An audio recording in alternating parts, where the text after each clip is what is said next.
You ready? Reposting. There we go.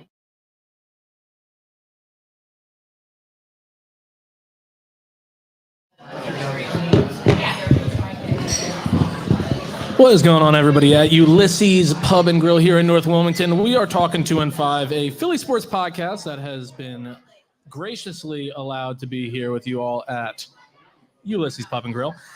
My name is Jake. This is my co-host, Sean. We're going to be with you for the next couple of hours here, talking all things Philly sports at any time. If you feel so inclined, we have the guest mic here. Hop on. Don't even, if we're in mid-sentence, come on over, hop in.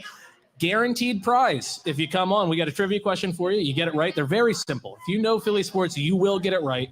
We have got a Zach Ertz official game jersey. That's the stitched on, no iron on here. We got stitched on letters and numbers. We don't skimp on the prizes. Exactly. We got sea salt from our sponsor over at Sussex Salts, made from all of the wonderful oceans here in Delaware. We have some wonderful glasses made from Complete the Room, and we have free car washes from White Glove. So you just come on, answer your trivia question, spin the prize wheel, guaranteed win as long as you get a very easy trivia question correctly. We got a QR code there. Scan it, give us a follow. If you don't get it right, you get an extra chance. Or if you're already following us, you can phone a friend. Very simple to win, guaranteed prize. Who wouldn't want to leave with one of these wonderful prizes? Sean, how the hell are you? I'm feeling pretty good, man. I'm excited to be here. We got a pretty decent crowd for Saturday night. Excited to see how everybody's faces as they turn around going, what the hell is going on over here? What? I assure you it is not bingo of any sort. And excited to see how these next couple hours go. No, exactly. I mean, look, it's hard not to feel good. We got an 8-1 Eagles team. We have a 7-1 Sixers team. Flyers are looking to get back to 500 tonight against the LA Kings, I believe, playing at 10 o'clock. They're on their West Coast swing. And then the Phillies, like, look, why don't we just start right off with the Phillies? Are you over it? It's now 17 days. Are you over the NLCS Game 7 loss? I don't know if I can call it over it. I think I just straight up refuse to go see a therapist about it, and I'm locking it back into deep inside my brain. Yeah, I mean, it was a numb period for days following that Game 7 loss. Because at the end of the day, they were up 2-0, and they were up 3-2. With home field advantage. You win either Game 6 or Game 7, it's a guarantee you're in the World Series. And then, like, look, the Rangers, they're a hell of a team. They obviously were the better team compared to the Diamondbacks, but you've seen so many times just momentum swings, the hot team wins. That's the Phillies team last year, caught fire, made it all the way to the World Series, Game 6 of the World Series. We talked about that plenty last year. But no, I'm not over it. I'm not over it. They choked. Like we talked about on our last episode, they lost. They got beat. There's no other way around it. They lost. They got their asses kicked in prime time. In their own home. You can't sit here and talk about how this is just the number one home field advantage. Nobody can touch Citizens Bank Park. It's a rockin' stadium. Like, look, it was rockin', but at the end of the day, it was selfish baseball. Nobody just wanted to get on and let the next man hop up and get him home. It was all swinging for the fence. And even the manager of the Arizona Diamondbacks said during the series, yeah, we changed our approach on the mound. Literally told them, hey, we're going to stop throwing you strikes, and we know you're not going to stop swinging at them. While the series is still going, that's how much he disrespected this team, and they didn't do anything about it. I don't know if it's disrespect so much as it's being a smart coach that's able to evaluate from on a game-to-game basis, see where your team strengths are, see where the opposing team strengths are, and adjust. We talk about this all the time. Topper just did nothing to adjust. No, and that was that's excellent. It leads right into my next thing. Who do you blame most? Is it Rob Thompson? Is it Casty going 1 for 24 in the NLCS? Is it Kimbrel blowing 2 games? Because for me, it's probably Rob Thompson is the person that holds the most blame in my eyes. You know, baseball is a game to where I wouldn't regularly put blame solely on one person. No, it's not solely Rob Thompson's fault, but it's who do you blame most? And the person I blame most is Rob Thompson. If I had to nail down one, I would probably agree with you. I mean, look, a couple of things right there. Like Kimbrel is on the list. Is Kimbrel the person being blamed? No, because Rob Thompson put him in that position after he showed you he is not made for this. Like, incredible career, 400 plus saves, one of 6 players to do it in MLB history. That's incredible. That's great. He's going to go down. He's probably going to be a Hall of Fame player. But when it comes down to it, he's no longer that guy. He showed it for ever since the All-Star break, he was very average. wasn't awful, wasn't great. He was just an average closer. And to put him in that high leverage of a situation in back-to-back games, it's unacceptable. And the second game, game 4, was the one that made me really turn on Topper and say, like, look, man, I get it. He's your guy. And that was Topper's big thing, confidence. I want my guys to know I believe in them. I trust in them. Johan Rojas, I put my arm around him and told him, don't worry, you're my guy. I don't care if he's your guy. When it was game 7 and bases were low with 2 outs, Johan Rojas should have never seen the field. You know, I am just very glad that every single member that's currently on this Phillies roster knows that Topper has confidence in him. Yeah, you know what? While they're sitting on their couch. They're in Cancun saying, oh, man, it stinks we didn't get in the World Series, but at least my manager has confidence in me. Every single one except for Taijuan Walker. Taijuan Walker felt personally disrespected by Rob Thompson. And he's the one person that the fan base seems to be on board with saying, hey, we got to get out of this contract. We got to get off of this guy. Yeah. Do I think it's an awful contract? No. I mean, every year you're seeing starting pitchers get that money. Like it's not like I'm sitting here being like, oh, it's another Tobias Harris situation. We gave a max deal. Obviously, there's no max deals in baseball. We're not going to be here like Colin Cowherd saying they should trade draft picks in the MLB, which you can't even freaking do. But it's not a terrible contract, but he's not a guy that you can see long-term when you have this 3 to 4 year window of Trey Turner and Bryce Harper. He's not a guy where you're like, man, I'm so glad that our number 4 starter is Taijuan Walker. I don't think it moves the needle terribly much, though. No. Like 15 wins, that's incredible. 4.58 ERA is very average to slightly below average. Yes, and it's definitely something that you could look into moving away from. But if this was our second starter, I'd be saying we need to move on. Yeah, no shot. Right? If Taijuan Walker is going to be anywhere near the top of your rotation, you're not doing well. And like we have some arms that need to be brought up. Like regardless of whether they're going to be your future arms or not, if in 2024 Mick Abel isn't in the majors, that's a failed draft pick. Like you need to see what you have in him. Even if he doesn't turn out to be the guy, like he needs that opportunity to say, like, look, man, you've been in the minors long enough. You need to have that opportunity to give him the chance to go out there and see what he has. Well, because at this point, we're going to have a log jam. I mean, between Abel, we've got Is Griff McGarry ever going to see a major league team? Not at this rate. Seriously, like we are just blocking their opportunity for progression by just having guys like Taijuan Walker on there. I mean, we saw Christopher Sanchez brought up. There's a reason why Christopher Sanchez got to start in the LCS and not Taijuan Walker. He showed more youth promise than Taijuan Walker. Well, what do? Do you just you trade the guy for peanuts? Probably. If you can get out of that contract and get anything for it, you probably do it. I just don't see how that would make the team better right away. Yeah, but it doesn't make them worse. No, and I wonder, just bringing some of these guys up, how they would feel about moving into a relief role. Just because I know there's going to be every single year there's shuffling of the relief pitching. Yeah. I don't know exactly who's up, who's going to be kind of not on this team next year as far as our relief pitching. Yeah, no, a lot. I mean, obviously Kimbrel will not be on the team again. Outside of Kimbrel, Kimbrel will not be a Philly. I mean, like, look, man, congratulations, you got your 4th under save as a Philly. That's great. It's a cool moment. MLB The Show 23 gave him a 99 Phillies 400 save card. That's the highlight of him being a Philly. It really is. The MLB The Show 23 giving Craig Kimbrel a 99 card as a Philly is the highlight of his Philly career. Obviously, again, the guest mic is open for anybody that wants to hop on at any time. I think everybody just wants to spin the wheel. Yeah, basically, if you hop on, you spin the wheel. We'll pretty much say the first person. First? Did they do it last? Did they wait till they hop off? They gotta at least answer a trivia question. Okay. You gotta hop on the mic. All right, or not. Especially if you're wearing a Phillies sweater with a flat brim Sixers hat, you should definitely hop on. There he is. Welcome to the show. This is the White Glove guest mic. Who do we have in the White Glove guest mic spot? We have Kim Biasato.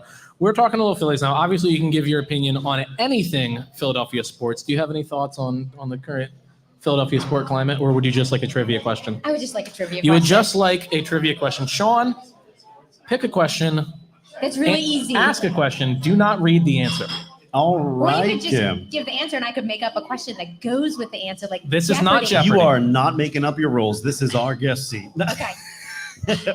All right. So all right, I can't see that far. You don't need to. Your question is, yeah. Who led the Phillies in home runs this season? Ooh, I'm gonna phone. You are a follower. You can phone a friend. I can phone a friend. Who Who I'm gonna phone led Amy the Hickey. Phillies in home runs this season? Who led the Phillies in home runs this season? If you know it, tell her. Do you know Emma? Schwarber? Ding, ding, ding, ding, ding. That is correct.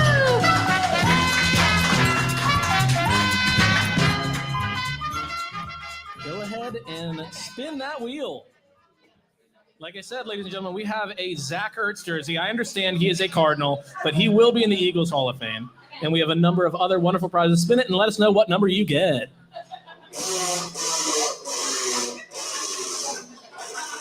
Excuse you. Number four, you get a car wash. Or you can leave it because your husband owns the car wash. Excellent. That was my mother, ladies and gentlemen. That was my mother.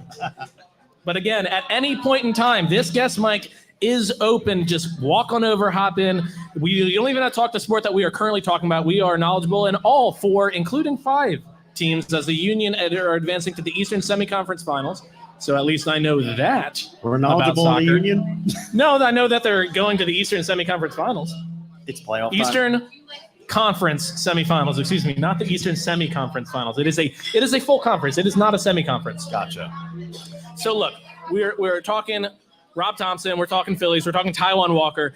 The big talk around everything right now is these weird trade rumors. The main 2 that I want to bring to everybody's attention is this weird, like, they leak that Castellanos is being considered to be somebody they're looking to trade, and then they don't the very next day. They give it like 2 days, and then they're like, no, Castellanos is the guy we're really holding. Dave Dombrowski runs a very tight-lipped ship. If they allowed it to sit there for 2 days, regardless of whether they later said, oh, no, we don't want to trade him or anything, there's got to be something to it. Like, he would have come out immediately and be like, nope, false. Castellanos is our guy. He is staying there. And it kind of makes sense. Bryce Harper announced that he's going to be the first baseman. We have that. He's the right fielder. He stays right in that role. The fact that they let it linger there for 2 days kind of makes me think there is something to that. Yeah, it really all just comes down to, we have another guest. How do I get one of the Princess Diana jackets? How do you get one of the Princess Diana jackets? Well, you go get a time machine and go back in time because they sold out yesterday. So they are a in-store only item at the Philadelphia Eagles Pro Shop at the locations in the stadium as well as in New Jersey. They unfortunately sold out in 24 hours, but they are restocking them. And the Princess Diana Retro Kelly Green Eagles jackets will be back in stock likely in the next 10 to 14 days. Or you could go on eBay and pay triple. Or you go on eBay and pay 5 times what they were going for in the store, which is exactly. Or you buy them from China. Yes. China. Exactly. China. Yes. We buy fakes over here. We Not do buy to give fakes over away. Good work. Exactly. $60 replica. She's got you right there. Hop on. Guess, Mike, you want to win one of these wonderful prizes? You want to win one of these wonderful prizes? We got a question for you. They're very easy. You can even pick the sport.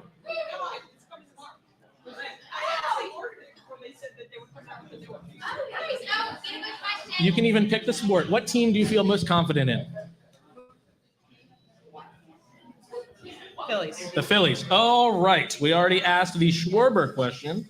Let's go ahead and go with one moment. Very easy question. Who is it that we are talking Because we're to? talking fashion. Yes, who's this that we're talking with?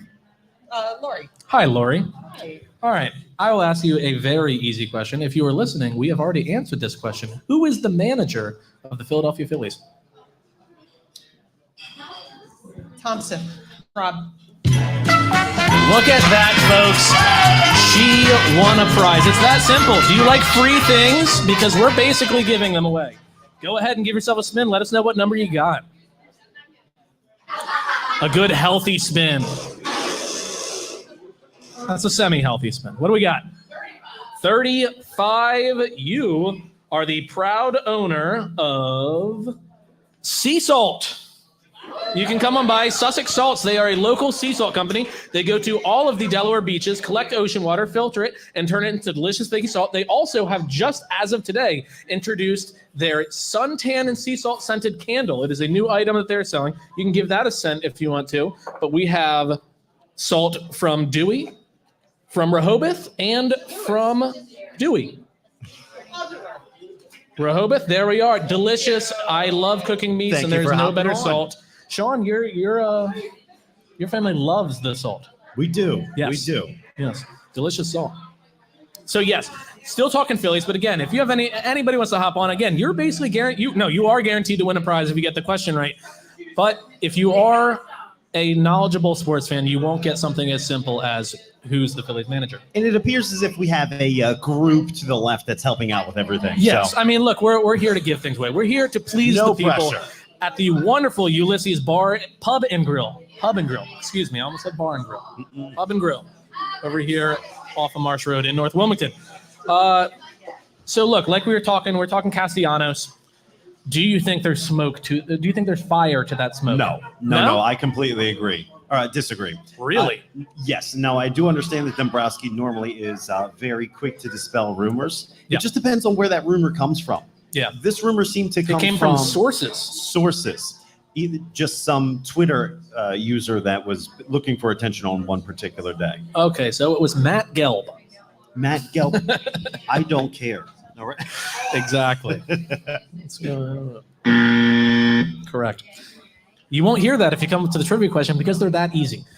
So the other rumor that's been swirling around, it's not even been really a rumor. I mean, the Angels have obviously shown that they're going to be looking to trade people, but you've heard it a lot here, especially if you're listening to WIP, Eagle Sports Radio. You're hearing, or Philadelphia Sports Radio, you're hearing a lot of trout fishing talk, That happens which is not even in season. literally every single offseason. But it does seem like if there was going to be a time that they're going to be trading Mike Trout, it makes sense to be now because Shohei Ohtani is not going back to the Angels. They've had injuries constantly. They've shown that they can't get to where they want to get with that current rotation, with that current lineup. If there was a year that they trade Mike Trout, it would probably be this year. Do you want to go trout fishing? Do you want to go after Mike Trout? So my frustration with the question is it seems like this does come up literally every single offseason. Well, of course, he's a South Jersey guy. He's a huge been- Birds fan. He wants to be a Philly. He does not want to be a Philly. Well, he would people have been say a he Philly. does. People say he does. Yeah, because no, they I see said the same thing. the When he was only when he's thing- coming close to free agency, if he wanted to Philly, he wouldn't have signed the contract with the Angels. 'Cause Mike he knew they Trout would have does offered not him. like Philadelphia. He likes the Eagles. There is a very big difference between the two. He likes Bryce Harper. Who doesn't? Enough. Yeah, he clearly doesn't like him enough. No, exactly. But at the end of the day, I think if they were going to be offered, like if they said, because I'm sure he has a no trade clause, if they said, hey, Philadelphia offers something that we're willing to accept, would you accept the trade to Philadelphia? You're telling me he would say no? So that is far beyond any level of speculation that's happened. It's I think he'd literally say yes. I think Philadelphia would be on the list of teams that he'd be willing to get traded to. I think it would have been a great move to have come to Philadelphia 4 years ago. Yeah, of course. And every single year since. Yes. Right? We've known exactly what the Angels were going to be about. They are Yes. a 500 team, right? They are not here to win. No. They were just there to pay him big Well, money. LA is not a sports town. And that's probably what he likes about it. Yeah, it's not a sports city. He probably gets mobbed whenever he comes to Philly. Yeah. Right? He likes being, a celebrity amongst celebrities. He could walk down LA Boulevard and probably not get recognized. Exactly. He doesn't even fit the prototypical celebrity out there. He's No. twice their size, right? He's got 4 arms and a neck twice as big as any other celebrity walking He's got a big around. neck. It's a GH neck. So Telltale. you're out. I'm not out. No, You just I don't think absolutely. there's He not- improves this team today. I absolutely would want him. I'm just tired of talking about it. No, exactly. And then we just need to pour some out for our homie Reese, as he is 99%, probably 99.9% not coming back to Philadelphia. Nice guy, wife's wonderful, great locker room guy. At the end of the day, didn't really turn the needle much for me. No, he was a lone bright spot for a couple of years of Yeah. otherwise very bad baseball. Yeah. Right? And I appreciate I wouldn't that. say very bad baseball, very bad defensive baseball. He had stretches like he is the ultimate. You want to talk about Castellanos being a streaky player? Reese Hoskins was the ultimate streaky player. He would go from blistering white hot to ice cold. And that's Rhys Hoskins. And like, look, with the universal DH now, it's great. They don't have to worry about him being at first base. If we were able to sign him and do some kind of like NBA sign and trade thing, that would probably make some sense because you probably could get something decent for Rhys Hoskins. There is value. He's going to get 20+ million a year. You think so? Yeah, After I think this 20 injury? to 23. I don't think it's going to be anywhere near 30 or anything like that. But Rhys Hoskins will likely get 20+ million a year. And like, congratulations. Best of luck to you. We'll miss you in the locker room. He's a great vibes guy. He obviously loves Philadelphia, and Philadelphia loves him. And that's where it leaves. And it's unfortunate, but we saw the likes of Brian Dawkins, and I'm not comparing him in any way to Brian Dawkins, but we're saying a guy like him went to another team, Rhys can go to another team, and we can keep on moving. It's just the nature of baseball, right? Yeah. In his absence, we did acquire a handful of different players that could fill his spot and have done so in a way that we made him expendable. Yeah. Right? We'll miss him. I'll root for him wherever he goes, but he's not going to be on this team next Do you year. think he'll be a good DH hitter in the MLB? I definitely think he'll be a good DH hitter. He struggled like hell at first, and really everywhere else they put him. Now, here's the question I'd pose to you, very hypothetical.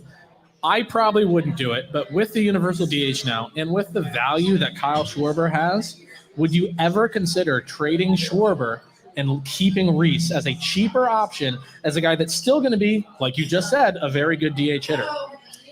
So it just goes, I mean, really, we are comparing apples to apples in the sense that they would both be DHing. I really don't see you replacing Schwarber's offensive output. Okay, with, the guy batted 188. yes, and he also led the team in home runs. Yeah. Right, 102 RBIs, 46 home runs, 188 average, almost led the league in strikeouts. I mean, he is literally an anomaly. Nobody has ever had his production in RBIs, home runs, everything, with as many strikeouts and with as low of a batting average than him. I just think the best case scenario for Rhys Hoskins is he comes back to hitting 30 home runs, right? His RBIs probably how many did Schwarber end up with on the season? Schwarber ended up with 102. 102. Yep. Right. You got to figure Hoskins is probably going to be batting. I mean, not Hoskins lead is off, but he's typically- going to be at the top of the lineup. Yeah, he's typically a 30 to 35 home run, 100 to 110 RBI guy. Batting 235. Right. So you're going to lose about 15 home runs if he goes back But to he has his the old same, self but he has typically the same amount of RBIs. So at the end of the day, the production's still the same. in the 3-hole versus Schwarber batting leadoff. Yeah, but how many times do we sit there and say, like, yeah, it's great. Schwarber works some walks. That's wonderful. He hits home runs. That's great. But when he gets on base and Trey Turner's behind him, it's a logjam. I mean, the guy, like you said, the guy's Fred Flintstone out there running. He just looks like a big ogre. I know. And I also remember all of those moments or those weeks, those 2 weeks that, spans where Rhys Hoskins was an automatic out. Yeah. In addition to being, a dead Yeah, but battery how out many at moments do you first. remember this year where you were like, man, Kyle Schwarber is an automatic out? Listen, I mean, I'm the not first saying the each- first 2 months of the season, he was a pop up to second base or somehow a deep fly ball or a strikeout. I just think on a team where your payroll And I is like Schwarber. I'm not saying I inconsequential. don't. I'm No, just saying I'm not saying that either. he's got big value. And I'm not saying that would be like talking about me not liking Hoskins. Yeah. I just think the better of the two options in a league where the payroll is fairly inconsequential. Yeah. I'm going to go with Schwarber. Yeah, Not I mean, to mention I don't know how much Rhys is going to have after that injury. yeah, but are you, like, let's think about what we could get for Schwarber. Like, you're talking a good bullpen piece, a good starting pitcher, a good number 3 guy in the rotation. Rhys Hoskins, and if he is anywhere near what he was, 105 RBI guy, getting the same production, and you're improving the team by adding a bullpen piece. I don't know. It's just something to consider. Again, It's a good question. I probably wouldn't do it. If And anybody Schwarber got some comes up strong clutch a lot. opinions listening to us talk shit, feel free to Yeah, come on feel down. free to hop on. We've said that 22 times now. Sir, would you like to win a prize? He does. He does. We'll get him. We'll get him. I just feel like for every single issue I have with Kyle Schwarber, I have compounded issues with Rhys Hoskins in that exact same regard. Yeah, we'll see. We'll see what he does. But we'll on- miss the guy. I'll miss his wife. I'll miss his mustache. Yeah, I mean, we'll see what he does in Boston next year. Yeah, it's not going to look pretty. It's not going to look good in any other jersey. No, we'll see. We'll see. How about a little birds? No birds? We go birds? A little go birds. Can we get a go birds? Go birds. Go birds.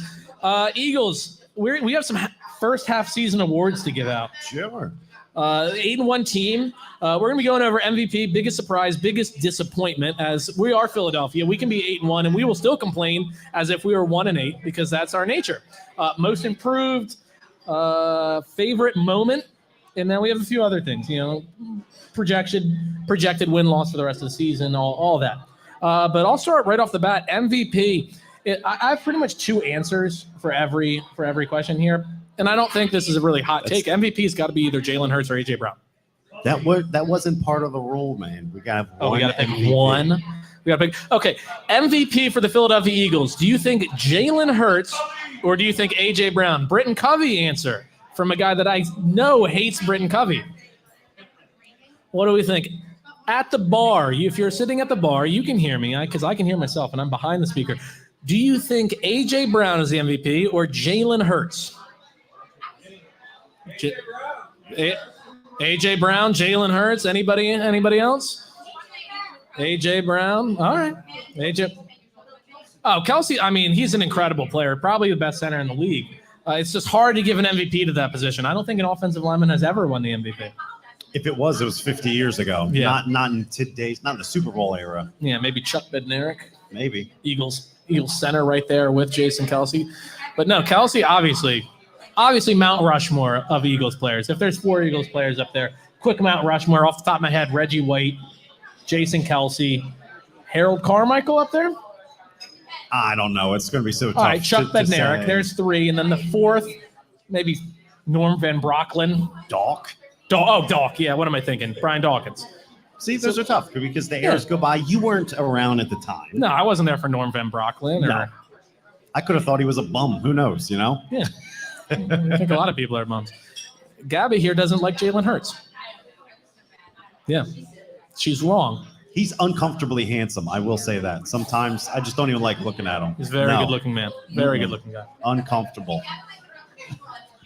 Really a good-looking team. Very handsome Eagles team, I'll tell you what.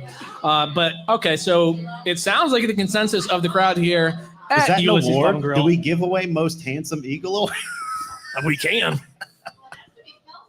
Kelsey's up there. I mean, he was voted in the finalists for People's Sexiest Man of the Year. Though. Look, we got That's an NFL people. sweatshirt. We got a guest mic right here. You can win a prize. 10 seconds. You don't want to win a prize? We got Eagles jerseys. We got all kinds All right, of we stuff. got somebody fired up. Oh, yeah. I'm just saying, you hop on over. Here we go. Here we go. All Who do we right. have? Who do we have on the guest mic? Okay, what do we got? Who do we have here? Megan. Hi, Megan. Yeah. How are you? Good. Excellent. You can even pick the sport. What sport would you like a question in? No, you surprised me. Uh-oh. I'm good with both. You feel confident? Yeah. Like you want a softball or you want a good one? Softball. Softball. I'm good with all of them. You have to Throw make me a look lo- good at least. Oh yeah, of course. Oh, you look great. Kidding me? I don't have to make you look good. You look wonderful. Sean, you pick the question. Can't look at the answers. Which starting pitcher did the Phillies trade for this season that went on to throw a no-hitter? Well, it's Nola, wasn't it? They only traded for one pitcher, and it wasn't Aaron Nola. Well, tell me. Oh, Oh, was it? the other Megan It here was knows the answer. Lorenzen. Lorenzen. Obviously. Exactly. No. Before you spin, would you like to talk any sports, or you just want a prize? Well, I think you need to focus on the Eagles. Yeah, we they're just doing started the amazing. Eagles They're now. amazing, Yeah. aren't Oh, they? they're incredible. Yeah. Who's your favorite player? Well, I would have to probably say Kelsey, just because I watched his little Netflix. Oh yeah, Special? the Yeah. Amazon. Yeah, it was Yeah. incredible. I mean, I think his wife was amazing Yeah, in the whole thing. Right? Kylie I Kelsey, mean, wonderful, yeah, wonderful yeah, woman. Exactly. Oh yeah, Philly legend. Yeah. What was your favorite moment of that documentary? What was your favorite part of I it? liked the way they were trying to wrangle all the kids Yeah. together. You know? Yeah, it's And a when- struggle. And when the daughter said, "You didn't win, Daddy." Yeah, you didn't win. He's like, yeah, I know. I know. Hello, Josh. Yeah. Hello, we have it. There you All right, give it a spin. Give it a spin. A good healthy spin. There we go. 17. You won the jersey. The main prize. It was 17, right? I'm just asking. Congratulations. Wow. There is one number that won the jersey, and it's 17. We still have some wonderful prizes up here, though. We might as well pack it up now, actually. Yeah, I mean, that's what people are really here for. There we go. Oh, yeah, get a picture. You can open it all up. Yeah, throw it on. We're taking All off. we had to do was talk about the most handsome Eagles. Megan was like, oh, hold on, I got something to say. Yeah, she's like, handsome Eagles. Let me get that guest mic. That's what gets the people going. I know. Josh enters and the main prize win, but again, we still have a lot of wonderful prizes. I didn't think the jersey was going today. I didn't think it was going this quickly. There's 1 in 36 chance of winning the jersey. 3%. Third spin wins it. You can win something. I'm just saying, he's thinking about it. Can win a prize. So MVP, it sounds like the crowd here at Ulysses are saying AJ Brown. And I would agree with the crowd. Really? Yes. You go AJ Brown as MVP? Bad man. Oh, AJ Brown's a bad man. I didn't think we'd be having a conversation about who is better, T.O. or AJ Brown. I mean, so quickly. Already, AJ Brown's had a better Eagles career. His first season, career-wise, he it's broke. not even close. Yeah, I mean, in a season and a half, he's already broken the Eagles' single-season receiving record. He's on pace to even break it again this year before the season's over. He's already passed 1,000 yards. Yeah, he's already passed 1,000 yards in 9 games. I mean, it's incredible. He may be the first player to 2,000 yards. And he's going to be the 10th fastest player to 5,000 receiving yards. No, it's incredible. I mean, the fact that the Titans we swindled the Titans to get him like that is incredible. Just incredible. Darby has a comment. All right, we got another guest. Uh-oh. So you're a professional, right? I like to think that. Your job is to know all things Eagles and football. So, Definitely In a not. perfect world. how does it feel then to be losing in not just 1, but 2 fantasy football leagues to my husband? Well, technically, we are tied. We are tied with the record. He has 20 more points than me, which is tiny. I'll probably pass him this week. So, but the other league, he's whooping me. I mean, the other league, I'm doing very poorly. But in the main league, the big money league, technically we're tied. And I'm the reigning champion, so I don't even know. I mean, look, if you want to take a shot at the king, you best not miss. You were the champion after he was the champion. Yes, he won before me, but I'm the current champion. Like, what are you, a Dallas Cowboys fan talking about previous wins? This is 26 years ago. We're talking about current champions, which is me. Okay, well, can I answer a question? You so I can get can a answer a prize? question. Which sport would you like? Well, can it be Eagles, but can it be something easy like their outfits or something? What is the name of the Eagles mascot? Nobody can help her. I know, it's Swoop. I have a stuffed Swoop. That was a very easy question. Give it a spin. Get out of the way, Josh. Better not be.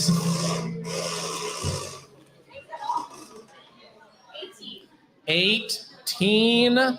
You get a glass of your choice. A glass or a tumbler? Either one, any of them. Any one glass or tumbler of your choice. I'm taking the tumbler. Excellent. Congratulations. That is from our wonderful friends over at Complete the Room Crafts. Personally made them today for this event specifically. Thank you to Complete the Room at Complete the Room on Instagram. Check them out. Josh, that is her friend Amy. Anyway, handsome Eagles, MVP, AJ Brown. Look, he is a bad man. Is he the best? Has he gone to the top of Eagles all-time wide receivers? Well, are we talking about a peak? Or are we talking about career? Because obviously, his story is still yet to be written. It's still being written. Right. So I can't give him that as a career, but he is in the argument is against a lot of very good career Eagles, right? Has he had a better career than Jeremy Maclin, right? Has he had a better Eagles career than Deshaun Jackson?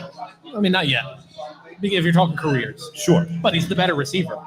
Yes. You can say he's the best receiver the Eagles have ever had. So it just, right, exactly. We're getting into the nuance of what exactly is the question. Yeah, he's the best receiver the Eagles have ever had. He is not currently yet the all-time greatest Eagles receiver. Those But are if two different things. No, but if his contract gets redone, reworked, we re-sign him. Yeah. He It's a will no-brainer. be. It's a he will no-brainer. be the greatest Eagles receiver of all time. He is currently the greatest Eagles receiver they've ever had. Two completely different things. Okay, biggest surprise. So I have three answers. I guess this is part of the rules because I also have two. Okay. My biggest surprise, I have one player, and that's Jalen Carter. I know everybody was expecting him to be a beast right off the rip, but we really do not see rookies at the defensive tackle position play this damn good, That's fair. this damn fast. He is already by most metrics a top 3 defensive tackle in the NFL. Yeah, I mean he's right there at the top of the league in pressures. He's decent in sacks, but again, he's a rookie. He's the clear odds and away favorite to win Defensive Rookie of the Year. He's getting double teamed every single play. Yeah, ever since week 1, he was getting double teamed because they knew he was a problem. They knew he was going to be a big problem coming out of college.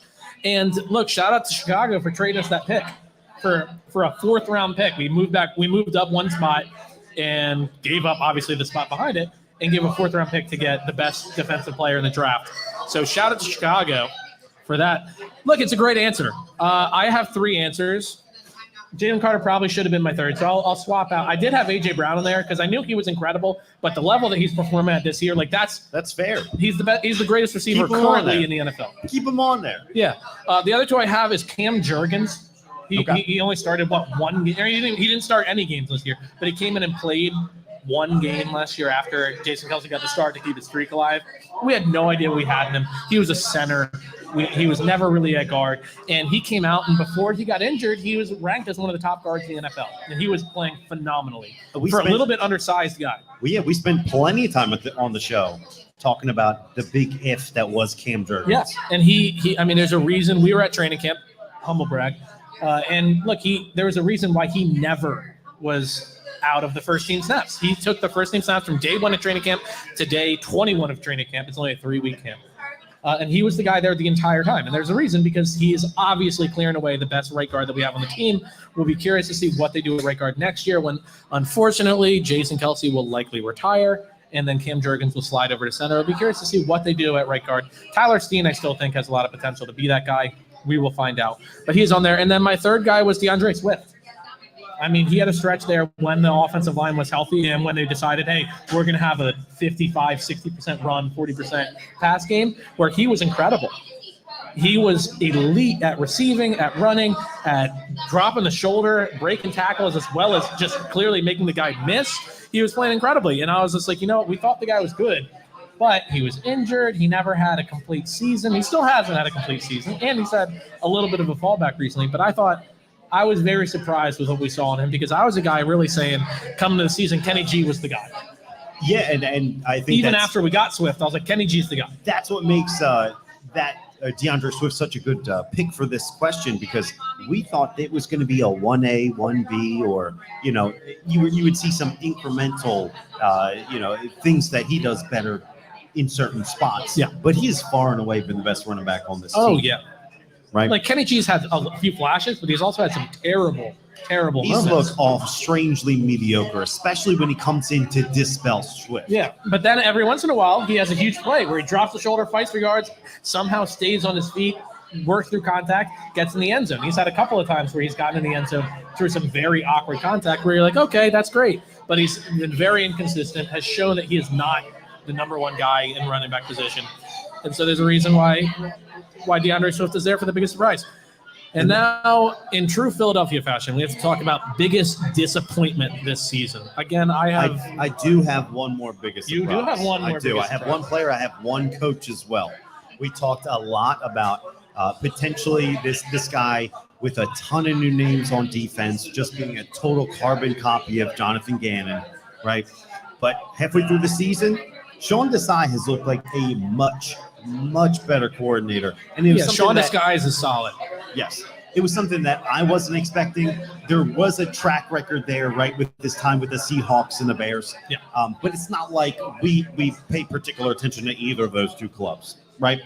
So I have been thoroughly impressed halfway through the season. He hasn't had the perfect personnel, right? He's been down in nickel corner, what seems like the entire season. He's been trying to shuffle guys around, trying to mask things. And I think so far, he's done a really good job of it. Yeah. No, Sean Desai's done a really good job. I've said it throughout. I mean, that Miami game was a masterclass of defensive preparedness. We've had a few downtimes since then. But again, you said it. We've had 17 defensive backs play in our secondary this year. So it's like, give the guy a little bit of consistency, and then we can really see what we have. And when we do have our guys out there, he's coached a great defense. Absolutely. 17 different defensive backs have played for this team. That's incredible. That is uncanny. We are halfway through the season. That's incredible. And they've only had one game where the same secondary played in the game. And it was The first 8 games, we had a different secondary every single game. It was game 8 to game 9. That was the first time we had the same secondary out there. And, like, look, the defense obviously hasn't played as good of late, but let Bradley Roby get back. Let guys just get a little bit more Let comfortable. Kevin Byard actually figure out the system. Yeah, and I still have a lot of faith in Kevin Byard. It's just early. He's trying to figure it out. He's really trying to see what he needs to do in this system. And they're asking a lot of him right away. He's the starting strong or free safety. That's asking a lot of the guy. After being on the team for all of 3 days. Yeah. So give him a little bit of time. He has the bye week. He's obviously been a guy throughout his career that's really put a lot into his craft. Give him the opportunity to study over the bye week, come back, and we'll really see what we have there. But yeah, Sean Desai, that's a great answer. But again, biggest disappointment. I have 3 answers. I'm going to rip the Band-Aid off and just boom, boom, boom. Okay. I've got James Bradbury, Nolan Smith, and Nakobe Dean. They have been nothing but disappointment so far this season. James Bradbury is, like, you can argue possibly that's a little bit of a reach where he's been not awful, but certainly not great. But for a guy that was second-team All-Pro last year, he's a disappointment. Like, he is. That's the definition of – we had high expectations for him, and he's not living up to them. So he is disappointing our expectations. And then Nolan Smith, a guy that a lot of experts say was going to be the pick at 10 if we were unable to get Jalen Carter. He has been flat out bad. Can you imagine if we did pick Nolan Smith at 10? Oh, he has been bad. His biggest play was a negative play where he hit MVP Britton Covey and knocked him down on his best return.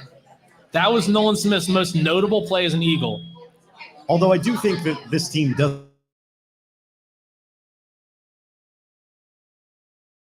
to do with him at this point in his career. He has done nothing of particular. No. He's done nothing well. And he looks like he is still a couple years. Nolan Smith, it's Marcus Smith. Yeah. Oh, geez. Yikes. There it is. He looks every bit the part of Marcus Smith. And then Nakobe Dean is just flat out bad. He's the worst linebacker on the team. Like, it's a shame when a guy goes on IR and you're like, okay, good, we'll have some real linebackers, give the opportunity to play. Nakobe Dean he's been the exact opposite of what you thought we're going to have in the guy. He's a guy that always said is going to fly to the ball. He's not going to let the play come to him. He's going to go to the play. He's just a super athletic, a little bit undersized, athletic freak. He's going to be huge, and he's standing there flat-footed 90% of the time, waiting for guys to come to him. He's not covering anybody in zone. He's one of the worst zone coverage, pass blocking guys on the team. And he has a Liz Frank injury. Most likely he'll be out for the remainder of the regular season, possibly postseason. And it's probably beneficial to the Eagles. Yeah, the entire fan base seems to rejoice as soon as we got the news, right? When's the last time you could think of that happening to a starter? Yeah, right. A guy that a lot of the fans really loved. They were like, oh, Nakobe Dean, he's the green dot guy. He's going to be the new linebacker that's controlling the defense out there. We're super excited for him. He's earned the spot, which I never got. He didn't earn anything. He played 3 games last year. And, look, we all had high hopes, and he has not lived up to them. He has been the clear definition of disappointment. Sure. And for my disappointment is a name you already mentioned. And it's somebody that I really was trying to defend earlier in the season. And to be fair, I thought the first quarter he played all right. But over these last 3 games, he is allowed, or he's actually ended up ranked 101st out of 114th in all qualified cornerbacks. I got to go with James Bradbury. Yeah. Can you grab my food? Put it over here. Over the last 3 weeks, his play has persuaded me in full. Yeah. Now, James Bradbury's been very bad. Again, a guy that was second-team All-Pro last year and just has really, like you said, 16th out of 124? He's 101st ranked. Oh, geez. I mean, that's for a guy that we're paying what we're paying. He was 10th last year. Yeah. Not that PFF rankings are the end-all, be-all. No. not that there's really any metric that you can use to prove how good a cornerback is or isn't, but in every considerable metric, he has Doesn't pass the receded. eye test. No, Doesn't pass the eye he's test at in all. a good spot, just a little behind, or he's a little short. Or And doesn't turn around. In the NFL, that's all it takes for you to be a bad cornerback. To go from a great to a bad one is just a half a step here, just 6 inches there, just not getting your head around just enough. He's had a bunch of penalties this year. He's allowed a ton of yards. He's allowed bad touchdowns. Even on the time we're like, oh, that was pretty good coverage, but he's still allowed to catch. But last year, right, he was having good coverage and making plays. Yeah, and Right? even We in never saw training him camp, it looked exposed. like he was playing great, and he just, for whatever reason, he is not playing up to it right now. It's been very, very disappointing. Most improved. I have 2 guys on this list.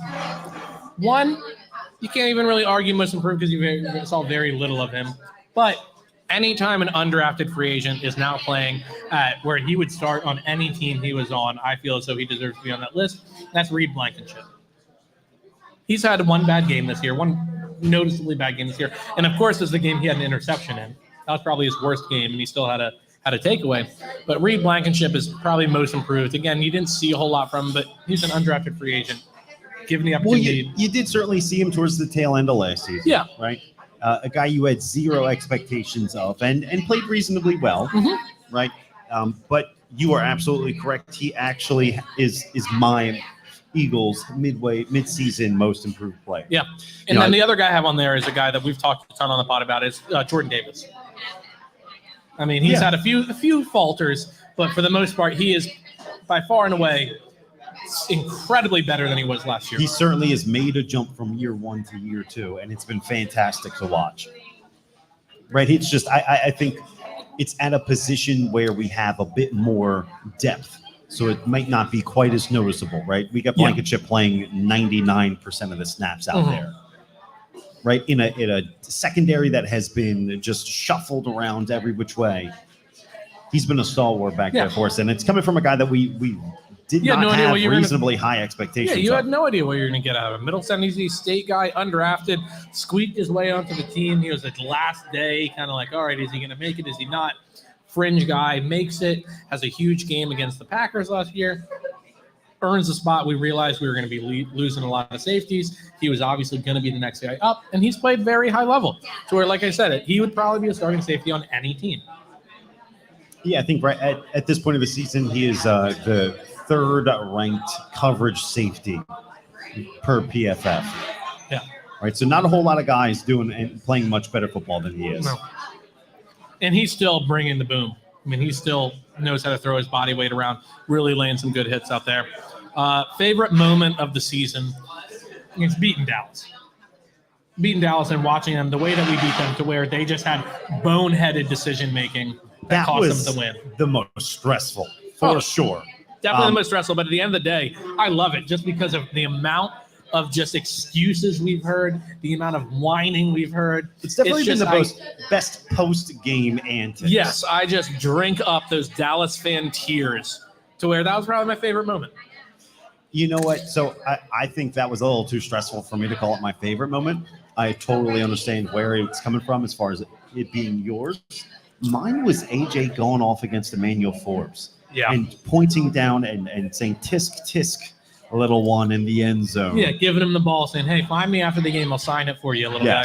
That was my favorite, but that was just so totally joyous. Literally making a professional cornerback cry on the sidelines. That was phenomenal. For me, I mean, listen, I'm used to Cowboys fans crying every Monday after their team loses. But that one, to me, to have a very highly touted corner that you think is going to be good in this league one day, just totally collapsed. It was beautiful.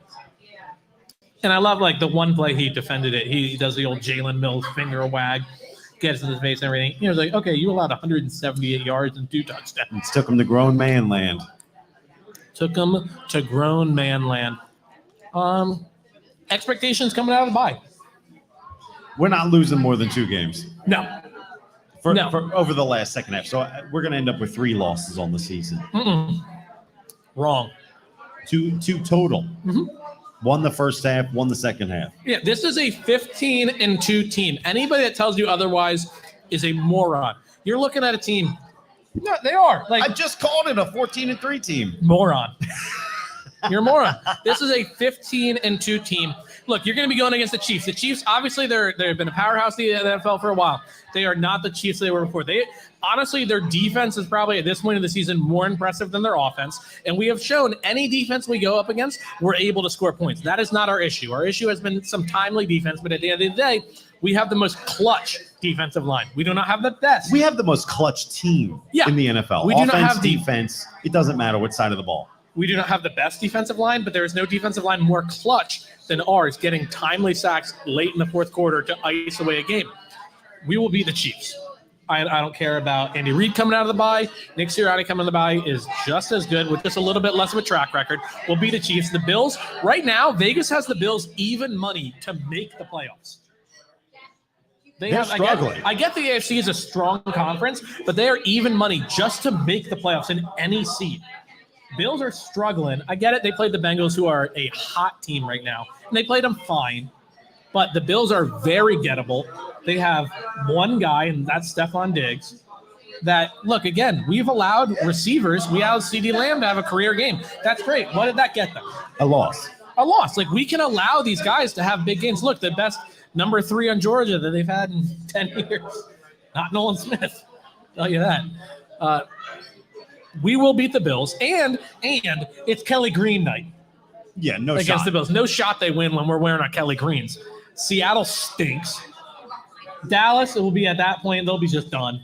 You think we take both from Dallas in Dallas? If we they were information gathering last time. Now they have information on us. Like I said, at worst, we are a 2-loss team, and one of those losses might come to Dallas. It really might. So we may lose in Dallas, but at the end of the day, that's what happens every year. That's a very tough division. We squeaked out 2 wins against the Commanders, who stink. So if we are going to lose a game, it's going to be to Dallas, and I still think we'll most likely win that game. Like, obviously, our pre-game episode, my score prediction is going to be Birds. I'm not going to sit there and be like, no, I really don't see them winning this game. It's always going to be go Birds. Sure. Like I said, Seattle stinks. Arizona's obviously dumpster fire. We're going to win both games against the Giants, regardless of who we have playing. We will beat the Giants both games. I mean, who's even going to be starting for them? It's either Tyrod Taylor or Danny DeVito. Yes, I did say Danny DeVito. Because there's not a single person that's living with his mom that's going to come out and beat this Eagles team. Yeah, how about Adam Schefter throwing him under the bus like, hey, this guy's starting the NFL. He still lives with his mom. Well, but also I think he was chumming it up, talking like, oh, how funny would it be if I told everybody I still live with my mom? Yeah. No, of course. But I kind of read it. I was like, oh, cool, Adam. No, and then what other games do we have? Oh, San Fran, no shot. No shot we lose to San Fran. No shot. This is a game that they have circled on their calendar since as soon as that schedule came out. We were like, okay, this is the game. We talked about it earlier when we were doing the first Dallas week up. We were like, is San Fran a bigger game? Like, we see Dallas every year, and obviously Dallas week, the rivalry. And we see them twice. Is San Fran a bigger game this year? Well, San Fran is also crumbling, it seems. Yeah, loss of 3 straight. The bye couldn't have come at a better time for them. Debo is finally getting healthy. But again, losers of 3 straight. We control our own destiny. But at home against San Fran, no shot we lose to them. We win that game 10 times out of 10. I don't know about 10 times out of 10, but I don't think they're coming into our 9.5 times out of 10. No, I think we end up with so if I was a betting man and I had to foresee the future, I think we're going to end up dropping that second Cowboys game. Yeah.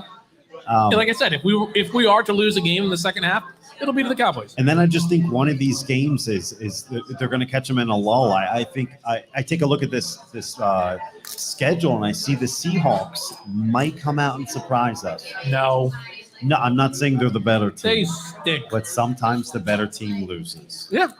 We saw that this year with our one loss. There's a reason why there's not too many teams in the NFL that end up losing only 2 games in a season. No, and we're going to be one of them. But we will be one of them. I said it before the season. We are a 15-2 team, and nothing that has happened this season has convinced me otherwise.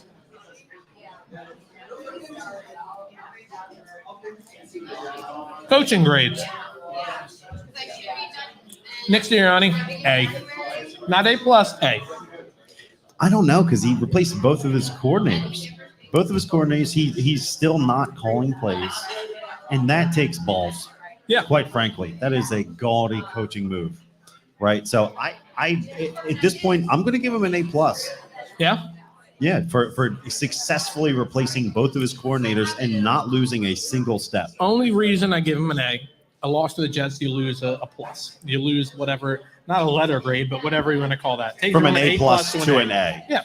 It's the only reason, because at the end of the day, Lane Johnson going out was really the reason they lost, but you need to have him better prepared. Lane Johnson should not have been the reason they lost. And so is there any other is it possible for a coach to receive an A plus with a loss on their record? yeah, Is there a single coach in the NFL that has earned that grade? currently, Yes. no. Nick Sirianni is the top coach in the NFL currently. Okay. And the top coach in the NFL to you is still not an A plus. No, right now he's an A. Also, this is a bad year for the NFL. I think so too. This is a very bad year for the NFL. Overall, the product that's being put out in the NFL is not good. But why is that? 10 rookies have started so far this season. The first time that's happened since 1950. And you're just seeing a lot of teams in this turnover state. And so a lot of teams aren't good. Do we need to change some more rules, right? Because most of the time when you think of bad football, you think of low scoring games. You think of turnovers. Do we need to make some more offensive rule changes to benefit the offense? No, it's not. This is a fluke year for the NFL. It's a bad year for the NFL, but it's not something that's going to be repeated regularly. You're not going to see 10 rookies start in the NFL season at the halfway point regularly. This is a league that the rules in place, the teams in place are going to rebound. You're going to have a lot of rookies. And we had, 3 or 4 first-round pick rookies this year. And you had even Will Levis, who wasn't a first-round pick, already starting. You're having these teams that are just in these turnover states, and it happens to be one of those leap year things where it's just that one weird fluke year where a third or more of the league is trying to transition. A lot of teams are going to get better next year. Some teams will get worse. And overall, the league will be fine, but this is a down year for the NFL. Yeah, you're seeing a lot of brand new faces. There's not too many dominant forces in the NFL. There's not too many star players that are playing like that. No. Right? I mean, it's a crazy year when we think of Pat Mahomes is still having what feels like a very lackluster season. Pat Mahomes is having a bad season. I don't know how he is the MVP favorite right now. He is not having an MVP year. Yeah. That's really it. Whereas Patrick Mahomes, he's not having a terrible season. No. I mean, with the team that he has, he's doing great. Like Travis Kelce is the only guy he really has to throw to, and he's doing great, but he's not having an MVP season. I mean, but when we talk about the Bills, right? The Bills seem to be, falling short of expectations. The 49ers losing 3 in a row. A lot of these juggernauts, and particularly ones that are in some of these larger markets too. I mean, you talk about the Giants faltering after making the playoffs last year. Coach of the year last year. To absolute bottom dweller. Yeah. And that was before their starting quarterback. Yeah, I mean, I love that they signed him to the contract they did. As an Eagles fan, nothing makes me happier than knowing that Daniel Jones is going to be a Giant for at least next season. They can't get out of it next year. They might be able to get out of it after that. But there's still got to be a huge dead money hit. Oh, yeah, even if they get after him after next year. Nothing makes me happier than that. So the NFC East, this will be the first time in 23 years that the same team won the NFC East in back-to-back years? If it goes the way we plan on it going. Which it will. So this is a league, I've heard people the Eagles would dominate the NFC East. I'm historically, no. Historically, this has been the most competitive division in all of football since the year 2000, since the millennium. I do think it's time that we finally pressure our friend in the Flyers sweater with the Sixers flat brim to come on. He heard us. I'm eating crap. Delicious food here at Ulysses, I'll tell you what. Can we get a shout out for Bill behind the bar? What do we say? Yeah, Bill, let's get a round of applause for our bartenders here.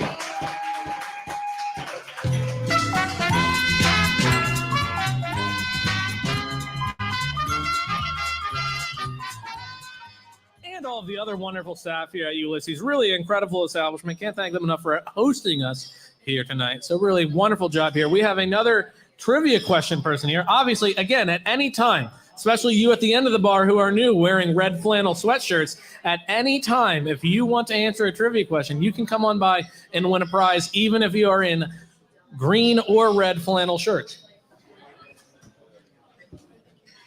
Down there. You can answer. Can I win a prize? You can win a prize. What sport would you like a question in? Football. Football. You want an easy one or a hard one? Easy. All right, we've already answered this question, so you better have been listening. Who is the Eagles' single-season receiving record holder? He is also a bad, bad man. Can I phone in a friend? You can phone a friend. Everybody else got help. They're letting this one out to I dry. think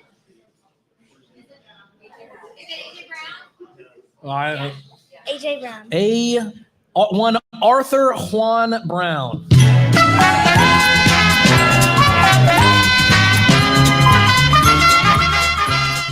And as they say, spin that wheel. Excuse you. 30. Let's see. That's how old your mom is, right? You get a glass of your choice. Oh, it's a glass. Whatever you put it in. Excellent, excellent, excellent. And again, this mic is open. You are guaranteed to win a prize. Come on down, answer a very easy trivia question, and you can walk away with one of the wonderful prizes from one of our sponsors here. Again, if you're sitting at the bar, if you're sitting at the table, come on by, hop on the guest mic, answer a easy trivia question. Again, we're allowing people to even phone a friend right now, which we weren't planning on doing.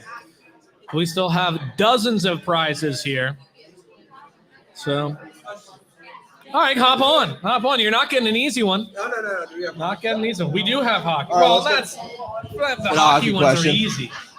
The hockey ones are really easy.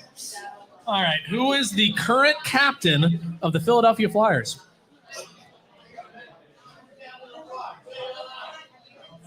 No, you can't phone a friend. Current Couturier. captain of the. They don't have one. Oh. But you are a current follower, so you get a second question. Oh, okay. Give me another. But you don't get hockey this time. Oh, come on. Who were the 4 players that touched the ball during the Philly special play? The most famous play in Eagles history. What 4 players touched the ball in that play? It does not need to be in order. Bolts. It's 1. Kelsey. Yeah. That's 2. That's.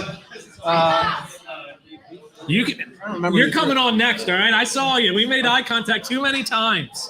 You're coming on next. Who threw the ball and who? A running back and a tight end. Yeah. That's a huge hit. What are you talking about? Kelsey and Foles were the 2 he's named so far. There's 2 more players that touched the ball during the Philly special play. Red flannel. You're on next, all right? Well, you're on after him. You're third. You're in the hole. Then you're on deck, and then you're at the plate. You win a prize. Come on, it's good time. Trey Burton. That's 3. Who is the last player that you have yet named? He was the second player to touch the ball on the play. He's a running back, undrafted free agent. He received the snap. He also led the Eagles in receiving yards in the Super Bowl. How many hints do I need to give you? Oh, just give me the name, actually. People are literally giving you the names. Corey Clement. Or Clement. Spin that wheel. Oh, weak spin. 35. I was waiting for 17 again. Give another spin. 35. You get any of assortment from our wonderful sponsors at Sussex Salt. So you can get delicious sea salt harvested from Dewey Beach. Shout out. Or their new item, a suntan and sea salt scented candle. Give that a smell. Amazing. So you taking the candle. Oh, of course. I know we have one more person that Sir at the bar with his arm behind his lady. You're on the show. Tap his shoulder, Darby. He's there. No, this guy. Yeah, this guy. That guy. Yeah, this guy. Come on. We'll peer pressure you. Hey. Come on down. Who do we have here? I'm Chris. Hi, Chris. My name is Jake. This is Sean. We are talking 2 and 5. Would you like to win a prize tonight? Yeah, sure. What? You can even pick the sport that the question is about. Probably Football, go Eagles. hockey, I'll go Eagles. football. All right, Yeah. all right. Do you feel as though you trust your Eagles' knowledge? They're not terribly difficult. I'll go for it. All right. Stand by. Can't ask that one. Eagles. Sure. Who is the Eagles' all-time sack leader? It's Trent Cole. Would you like a do-over? Would you like a new question? Yes. Well, then you're going to have to follow us and come on next week. No. I should ask for help. Well, I might ask the question again to somebody else. Go for it. Who has the most receptions in a single season for the Philadelphia Eagles? Hint, he's not a wide receiver.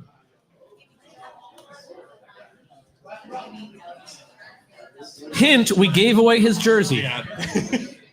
Zach Ertz. There we go. Actually, do you have any thoughts that you'd like to talk about? The Eagles, go Birds. What do we got? I mean, go Birds. Go Birds at the end of the day, go I agree with Birds. your AJ Brown MVP. Yeah. I mean, Hurts fighting through the injury and everything Oh, that it's he's incredible. doing. You can't take anything away from that. No, but 100%. What do you think their records at the end of the year is going to be? I'm saying 15-2. I don't think 15-2. I mean, the Niners still worry me. Oh, there's. Are you kidding me? Like, Debo's coming back. No Trent Williams. shot. This is the game that the entire team has had circled on the calendar since last year. We lost all to the you heard, Jets. all, Okay, we lost to the Jets. All you heard last year. But- Was all the bitching and whining from the 49ers team, their own team, You not know- even their players. Debo, Christian McCaffrey, their coach. All you heard was how the Niners, they got cheated out of a chance to play in the Super Bowl. No, Yeah. they allowed pressure on 65% of dropbacks. You're telling me, Yeah. I don't care if their quarterback got hurt. They wouldn't, no matter who was out there, they wouldn't have had a second to throw the ball when they're allowing pressure like that.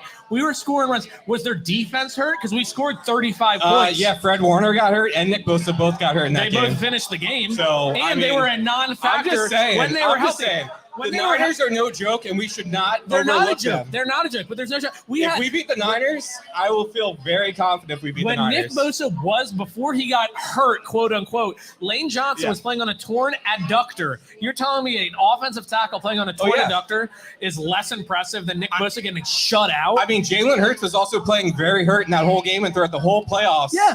And was playing lights out. Yeah, so get out of here with the Nick Bosa, Fred Warner. No, they dominated that game no matter who was out there. And I don't care if they're fully healthy. We will. There's Yeah, no it was just shot. their fourth string quarterback. But Oh, okay. What are you from, San Francisco? no, I'm not. My girlfriend is a Niners fan, but I don't she's hold not back. a Cowboys fan. All right. There we go. See, there's that too. You know? No, so I think we lose one or two more games. So 14-3. That's it. I think we lose potentially the Cowboys game because we it's tough to split. sweep. It's tough to You sweep know, the it's conference. tough there. I think we beat the Bills, no problem. Yeah, the Bills have been. I think we floundering. actually beat the Chiefs. The Niners game Yeah. worries me more than the Chiefs. That's all I'm saying. So I think That's two fair. more losses and we win the division, move on to the playoffs. All right. Let's go. All right. You're wrong, but that's fair. So That's fair. go Birds. Chris, thank you. We are hoping to be back here weekly doing a pep rally before every game, looking to do a Saturday night regular thing here at Ulysses. So definitely come on back. We're going to continue to do Definitely. prizes all season long, and we're going to be getting, when it's actually before a game day, we're going to be getting a lot more hype. Sounds great, man. Awesome. Thanks for Thank having you me so on. much. Oh, you got to spin the wheel. All right. Spin that wheel. Niners. Who the Get hell outta defends their Niners Yeah. twice? Fred Warner was hurt. Get out of here. 28. A free car wash. Free car wash from White Glove Car Wash. You can either pick 2 regulars or 1 ultimate. Take an ultimate. There you go from our friends at White Glove Car Wash. 2 locations in Delaware, 3 in Jersey, 1 in Pennsylvania. You are never too far from the glove. Just ask your phone, take me to White Glove Car Wash, and you're gonna get taken to the best car wash on the East Coast. Red Flannel, you're up, bud. There he is. Tap your buddy there, this guy. Flannel shirt, end of the bar. Yeah, go tap him. The guy in the red. Yeah, he knows. He knows he's up. The guy in the red. Actually, pull his chair out. No, just other way. Come on, you're on. There he is. Oh, we're gonna be 10 seconds. Get out of here. Food just came. That's like Fred Warner was injured. Yeah. What is this guy?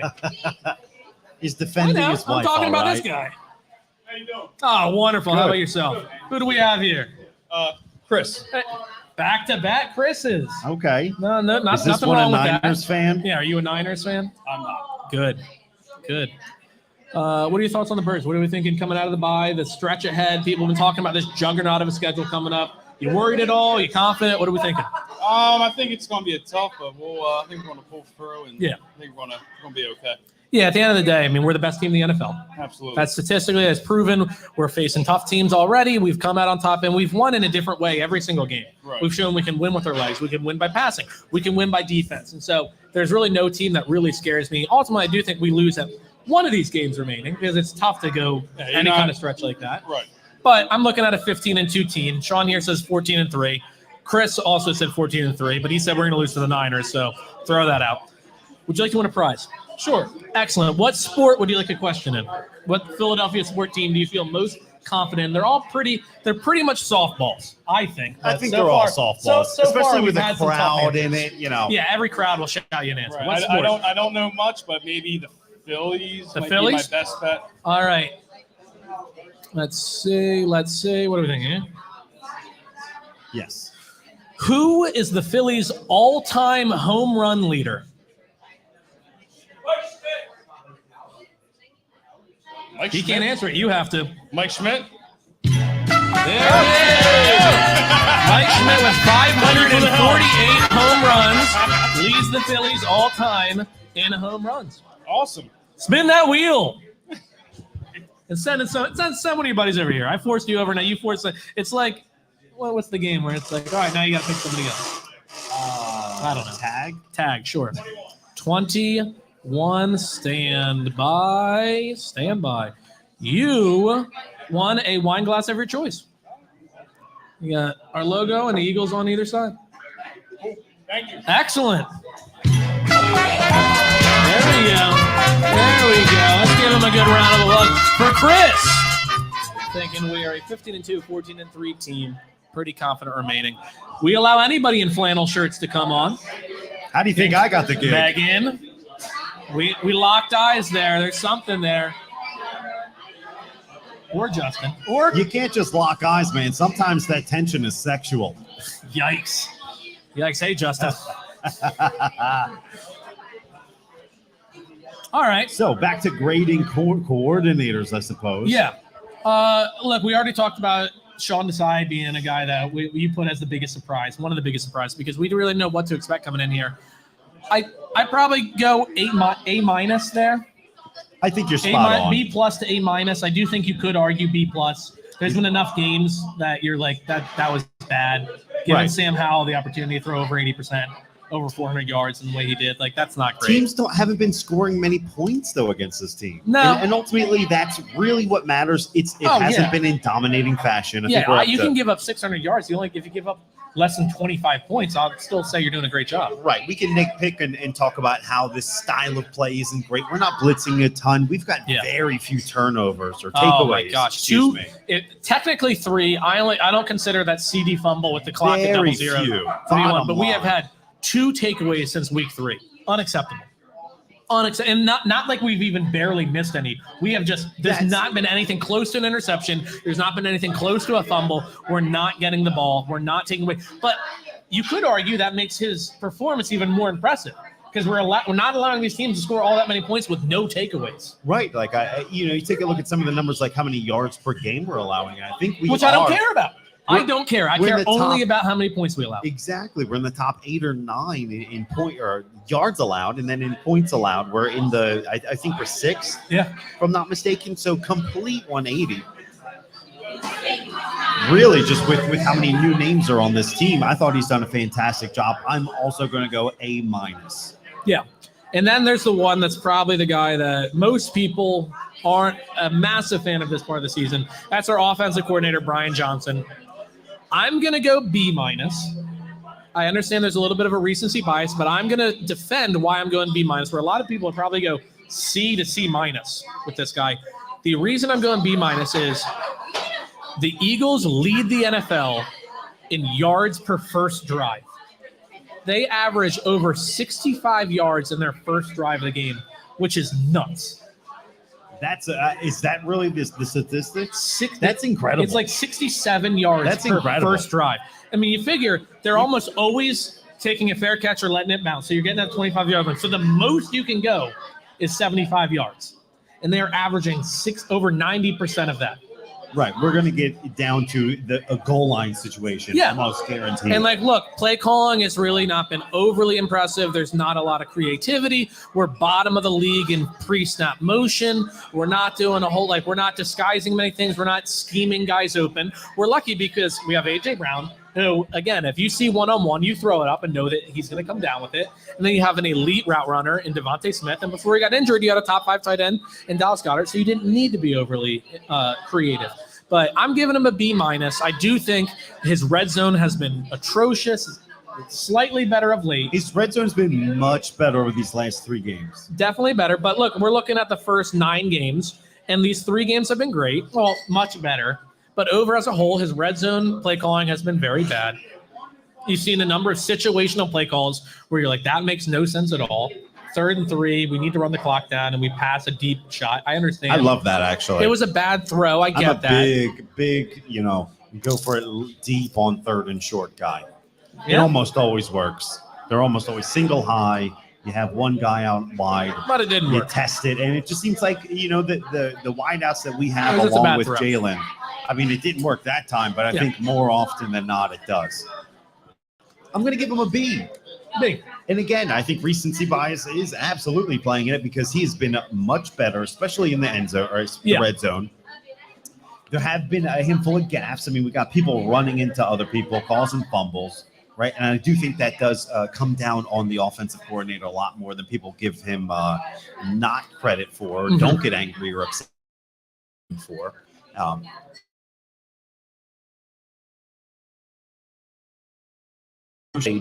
May call.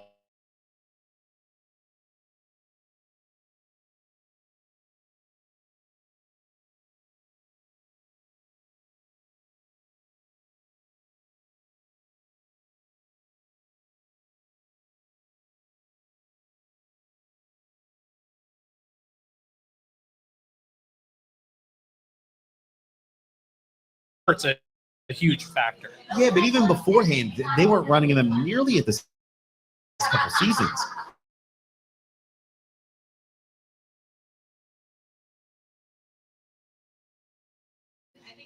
From running the ball. Yeah, Yes. rushing. So I'm saying there was a 3-game stretch there and was healthy, and they did decide to run it pretty heavily. Right. No, but you don't see the same option plays that we No. saw in years past. No. Right. So I would like to give him credit. Also, we do talk about having to try to make sure we feed all of these mouths, right? Devontae Smith not getting the love.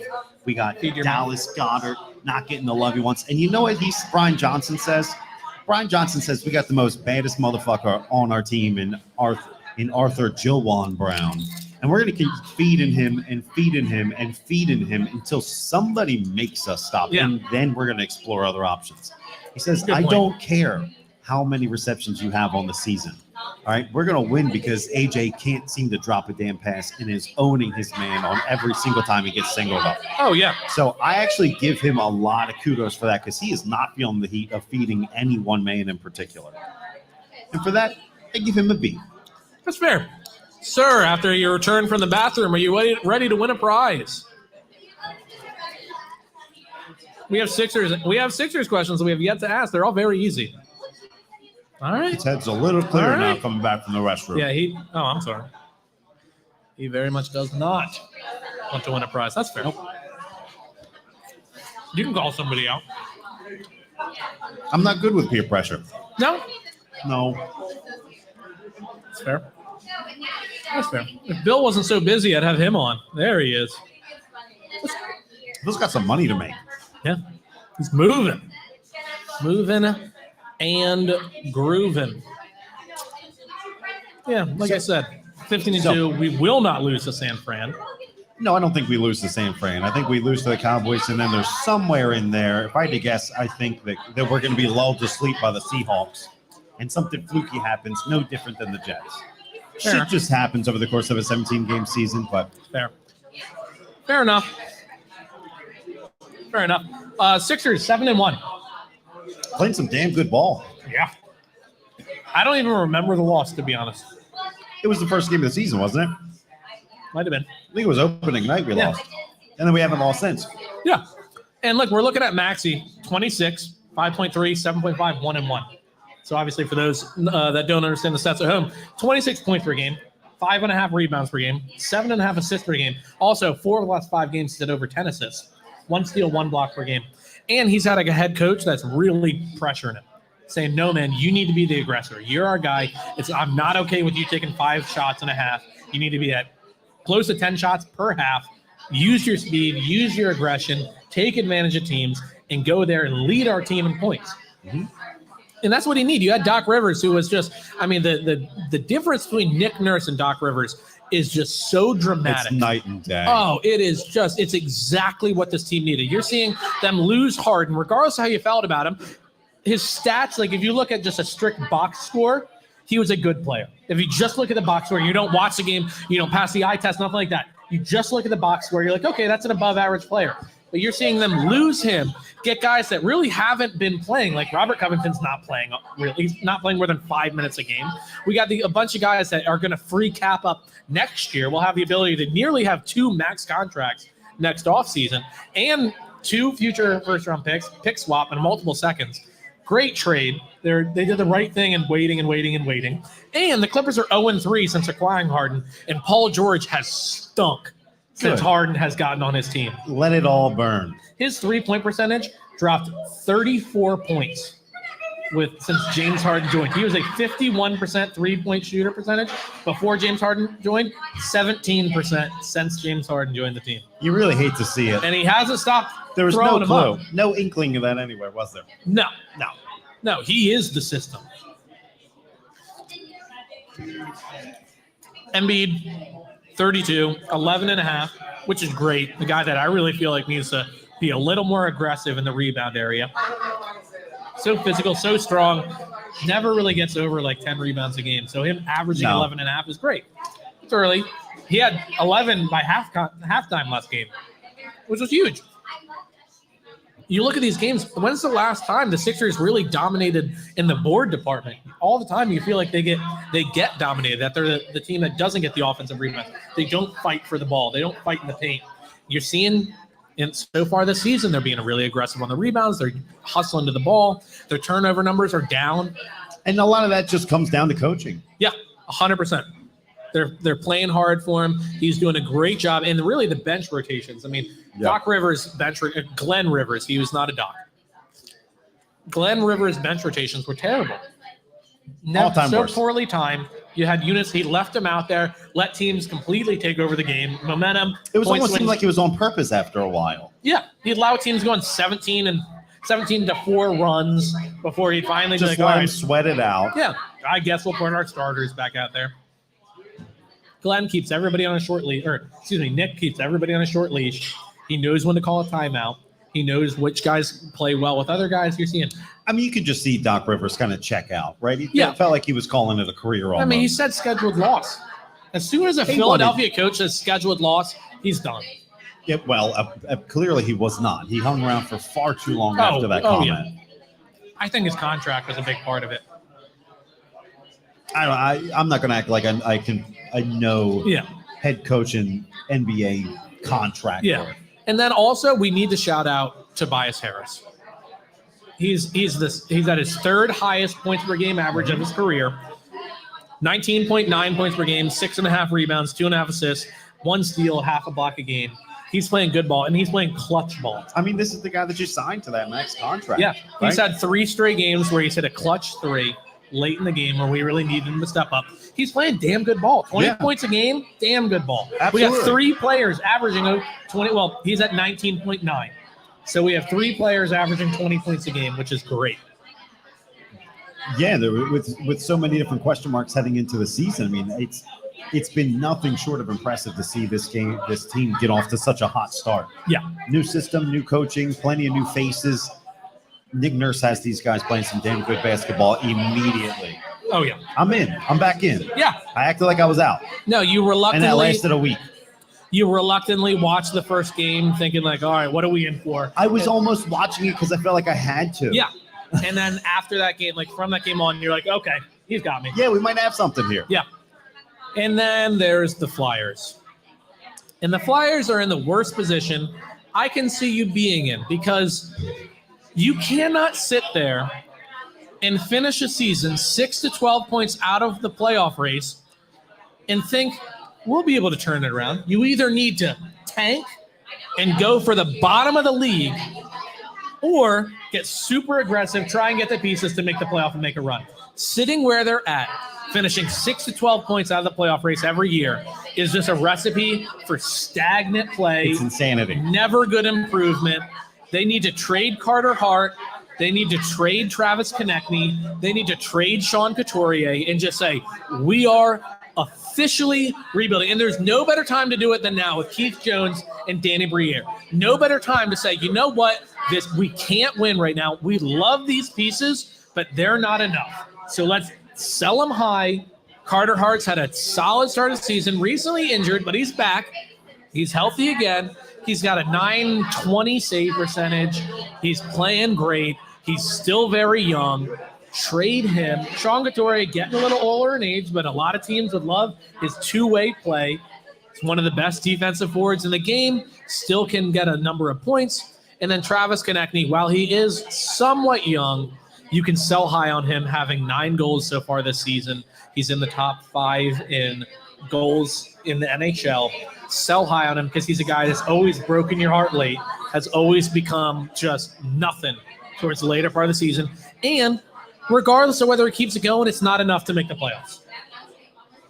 No, he could keep this pace. And look, they played an 0-10-1 San Jose Sharks team. And what did I say? What happened? What did I tell you told me before that game started? I said they are losing this game in regulation. A winless Sharks team. Uh-oh. We've got motion.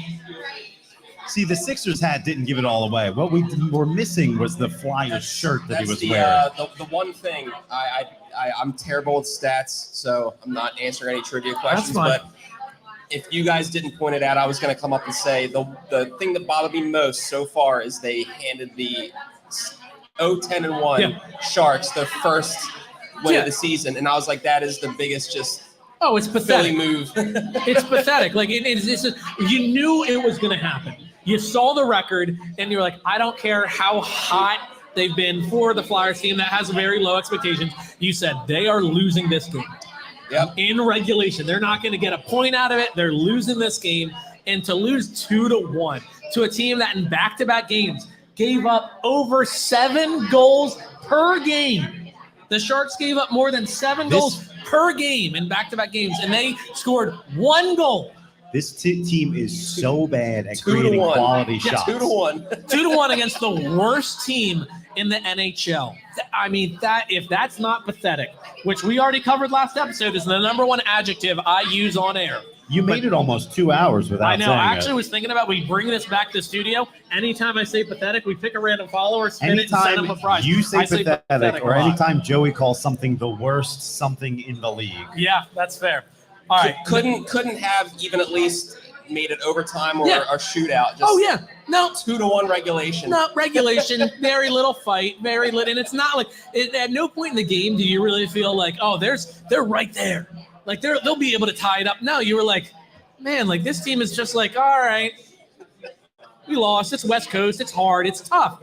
My body thinks that it's 1 a.m. I need to be asleep right now. And that's how they played. They played like there was And it even gave them the boost they needed to when they won the one after that. And but then the following game they went right back to their old stuff. And and then they went shut out. 6-3 last night. You're like, what the hell are we seeing here? Yeah. And then they're playing tonight at 10 o'clock against the Kings. Yeah. Who knows? Yeah. Do not bet because you have no idea what's going to happen. Yeah. But the win against the Flyers gave the Sharks just what they needed to win the next game. Yeah. But then the one after that, they got shut out 5-0 against the Knights. Of course. The Flyers gave them just the momentum they needed to get another dub. But No, it's just it's what the Flyers do. yeah. I mean, we had 2 or 3 stretches, Josh, 2 or 3 stretches last year where we had 10 plus losses in a row. I know we had 2. Did we have 3? I know we had 2. Do you remember, Bill? Last season, the Flyers, did they have 2 or 3 stretches of 3 losses or of 10 losses in a row? I know they had 2. Did they have 3? They just had 2. Still, can I get one more? I know that's his. Is that his? Oh, give me in that back there, boss. Wait, I didn't even get your name. Kenny. I was going to say, it better not be Chris. We had too many Chris's on that. Well, I just want to say thank you guys for doing this, and Of I course. just I followed you guys across the board. Thank you. She brought me your card. excellent. Followed Thank you guys across the board. Yeah, thanks All for right, doing here's this. the one I know you know the answer to, all right? Who was the head coach of the Philadelphia Flyers? Torts, man. There it is. Spin that wheel. Does that work? That was one of the- Is that Torts was- an acceptable? Yeah, That is- that was one of the yes. questions. Okay. I don't know where John it is. Tortorella. Just to make John it official. Tortorella. It's on there some right there. Who's the head Flyers head coach? So you answer the question, you spin that wheel.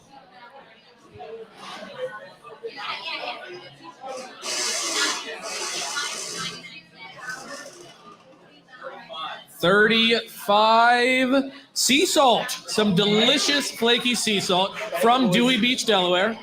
Oh, thank Thanks you. for hopping on, man.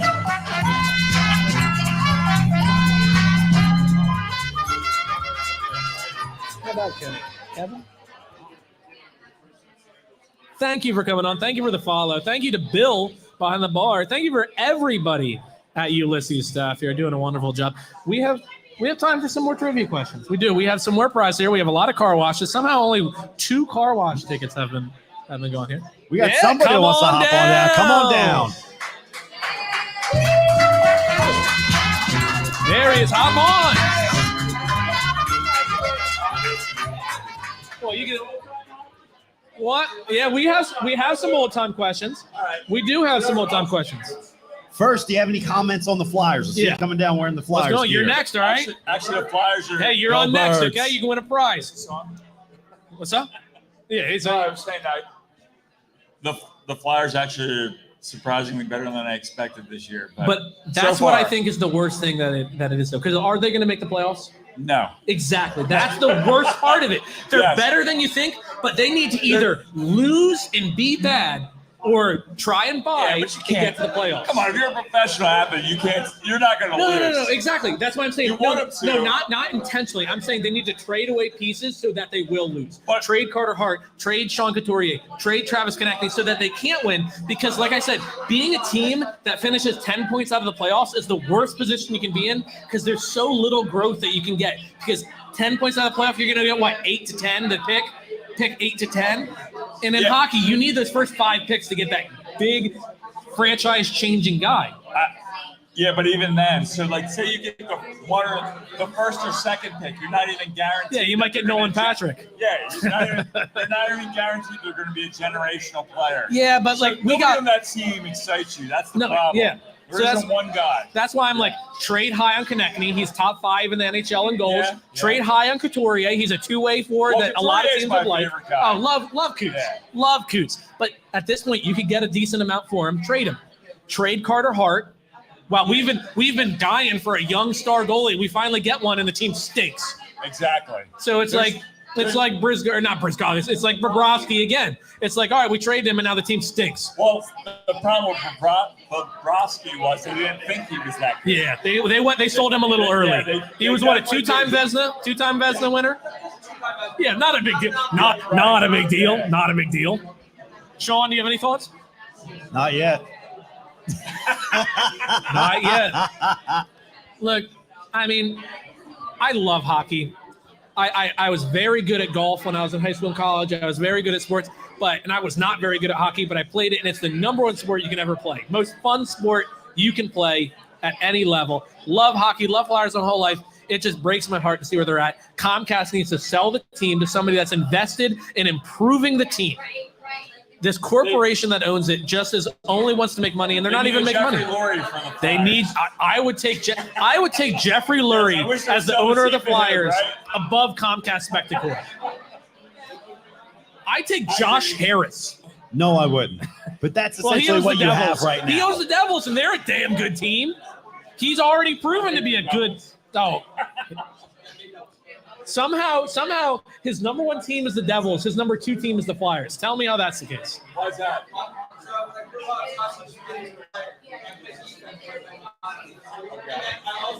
How about Kenny? Can I take my beer?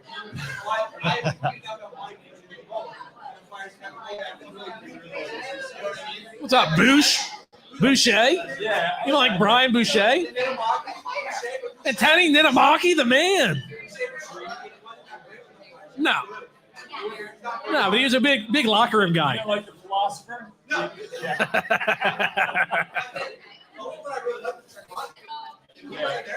Nah, you're right. Yeah. You have any other thoughts, or do you just want to win a damn prize? You can stay on as long as you want. I mean, Favorite Flyer all time? That's not the trivia question. all time? All time favorite Flyer. I gotta go with Lindros. I know Donald Brashear for our boy Bill behind the bar. Big Brashear guy. Big Brashear guys. Big Brashear guy. Yeah. The old 1-2. It wasn't even like Lindros fighting. It was more like just the overall play, like the hitting, the scoring, everything. I can just not love it. Oh, Donnie Brashear is the man. A guy that I feel as I though, like him too. yeah, a guy that it's one of my top 3 Flyers of all time that a lot of people like, but not a lot of people have met love, Simone Gagne. If you don't love Gags, what? Nah, not my favorite. Oh, Gags was the man. Josh, what is your take on Gags? Simone Gagne. He's one of my favorite all time. Not the top, but I love Gags. Not mine. He didn't like him. He said he's your stereotypical friend. No, not Mike not one of my Richards, favorites. get out of here. Yeah, he's too busy doing ketamine. What's wrong with ketamine? Oh, yeah. Yeah. Yeah, okay. Look, Mike Richards, hell of a captain until he started doing ketamine. I like Lindros, Primo, those type of guys. They're Look, my don't sell favorite. ketamine short. It's a great drug. Half the bar just looked around going, who's talking shit on ketamine over here? Well, Forsberg too, but he didn't play long enough. And we got him after his prime was done. Yeah, he was his first time. Yeah, I know. All right, well, do you know, you better know this one again. We kind of picked some softball questions for everybody. What's up? Ketamine fan over here? Oh, okay. I mean, I've given it to people. I'm a paramedic. I've given people the ketamine, sure. It's a great drug. It's very beneficial. All right. Wait a minute, do I have to get a ride home with them? Is that what you're telling me? He's saying he likes Forsberg. I don't think that's controversial. All right, what years did the Flyers win the Stanley Cup? That's the question. Win the Stanley Cup? Yeah, what years did they win the Stanley Cup? You wanted back day hockey. 75, 76, I think it was, right? Or was it 74, 75? Which one? One of them's right, one of them's wrong. 74, 75. Yeah! They made it 76 and lost to the Canadians. 6 games lost to the Canadians. They won 74, 75, and then made it a third straight year and lost in 76. And lost in 80, 85. 09. Yeah, 97, 96. 94. Right? It was 94 or 95 they lost. I, for some reason, had it 96 in my head, but it could have been 09. Spin that wheel. Spin the wheel. Also, right. thank you for coming on. Thank you. Send anybody down our way. Free prizes. All you got to do is answer a question. They're very easy. Very easy. None of them are ketamine related. Unfortunately, we'll have to bring some K next time. 25. car wash. You get a free car wash. You can either get one ultimate or two regulars from our friends at White Glove Car Wash. Yeah, interior, exterior, undercarriage, so do it upright. Oh, yeah, close locations on Philly Pike. We're 896 in Newark, Cherry Hill, New Jersey, Exton, PA. This guy up next. We kept looking. All right. At this point, we're only doing trivia. We've talked enough sports. We've said our piece. This guy likes to win something. Yeah, come on down, win a prize. How do you get thumbs up and then that? You can't give us a thumbs up and then turn your back on come us. on. That was not a very thumbs up thing to do. That isn't a very thumbs up thing to do. It's a very Hassan Reddick thumbs up to the thumbs down thing to do. Brandon Graham. Some good sack celebrations from our Philadelphia Eagles. We can end the live. Oh, yeah, I suppose we're really not talking much. Get out of the low battery. Should be in the top right.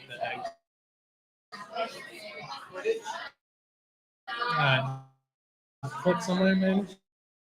There you go. And end live, end show, whatever it is. Goodbye, people. Yeah, we're just out there on talking the through internet. shit at this point. Yeah, click it. Do you click it? I clicked it.